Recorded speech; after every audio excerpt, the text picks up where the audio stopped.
जय श्री राम भक्तों। सुबह ब्रह्म मुहूर्त में उठते ही अपने हाथ पर यह नाम लिखें तो पल भर में ही आपका दुर्भाग्य दूर हो जाएगा और आपका भाग्य उदय हो जाएगा। देखो भक्तों, ऐसे व्यक्ति बहुत सारे होते हैं जो प्रतिदिन अपनी किस्मत को कोसते रहते हैं। वो कहते हैं कि हम तो चाहे कुछ भी कर लें, हमें सफलता नहीं मिलती, हमारी तो किस्मत ही खराब है। भक्तों, सब कुछ करने के बाद भी उनकी किस्मत साथ नहीं देती है।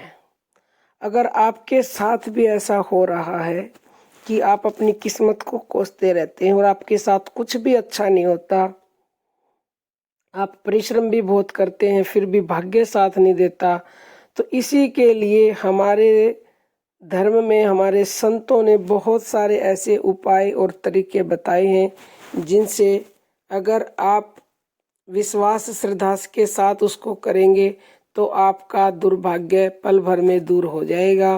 तो आज हम आपको एक ऐसा ही शक्तिशाली तरीका बताएंगे।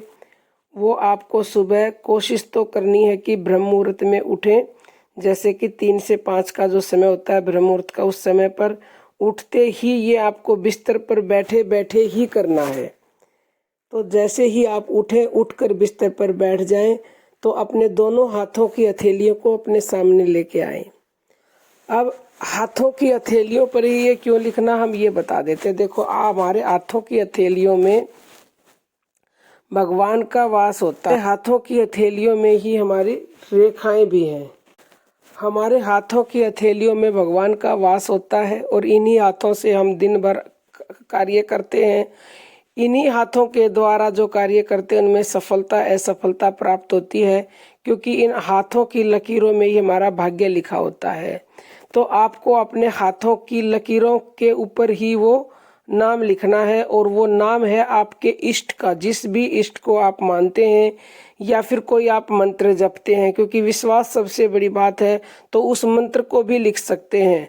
मान लो आप राम नाम को जपते हैं तो राम लिख दो, कृष्ण को जपते कृष्ण लिख दो, या फिर कोई भी मंत्र जैसे जय श्री राम लिख सकते हो, श्री रामाय नमः लिख सकते हो, या फिर और कोई भी जिसके ऊपर आपका विश्वास है। शिव को मानते हैं तो शिव का मंत्र लिख सकते हो, नमः शिवाय लिख सकते हो।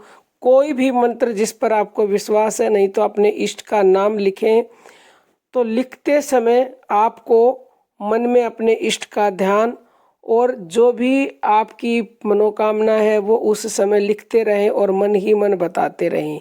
अब लिखना किस चीज़ से है, पेन या पेंसिल का प्रयोग नहीं करना है भक्तों, मन से लिखना है। मन से कोई लिख सकता है। सपोज करो आपकी हाथों की हथेलियां सामने हैं और आप मन से लिख रहे हैं राम राम। हाथ का प्रयोग नहीं करना, दोनों हाथ आपके मिले हुए होने चाहिए और मन से राम नाम आपके हाथों पर आप लिख रहे हो या आपके इष्ट का नाम लिख रहे हो मन से। जैसे कि पेंसिल घूम रही है और आप लिख रहे, क्योंकि मन ही सबसे बड़ी बात है। मन से आपने लिख दिया तो समझ लो कि आपको 1000 गुना ज़्यादा लाभ मिल गया मन से लिखे हुए का। पेन से लिखोगे तो इतना नहीं मिलेगा, मन से लिखे हुए का मिलेगा। मन से अपने इष्ट का नाम लिखते रहें, 3 बार घुमाते रहें, 3 बार लिख दो और फिर आप अपनी इच्छा बताते रहें, तो आपका इससे तुरंत ही भाग्य बदल जाएगा। अभी हमने आपको बताया है कि पुराणों के अनुसार, धर्मों के अनुसार हाथ की रेखाओं में ही आप अपने भाग्य को देखते हैं, और ये रेखाएं आपके भाग्य का लेखा जोखा होती हैं। आप क्या पाएंगे क्या गवा देंगे, ये सब इन्हीं रेखाओं में होता है। इसलिए सुबह सुबह के पवित्र समय में भगवान का नाम यदि इन रेखाओं पर उस परमेश्वर का नाम लिख दिया जाए तो स्वयं आपके भाग्य का भाग ईश्वर बन जाएंगे। आपके जीवन में आने वाले सभी संकट दूर हो जाएंगे। आप इस काम को करते समय हृदय में ईश्वर से प्रार्थना अवश्य करें। ऐसा करने से आपको सुबह सुबह इच्छा शक्ति प्राप्त होगी और पूरा दिन अच्छा जाएगा और आपका दुर्भाग्य तुरंत सौभाग्य में बदल जाएगा। अब हम अपनी वाणी को विराम देते हैं। जय श्री राम भक्तों।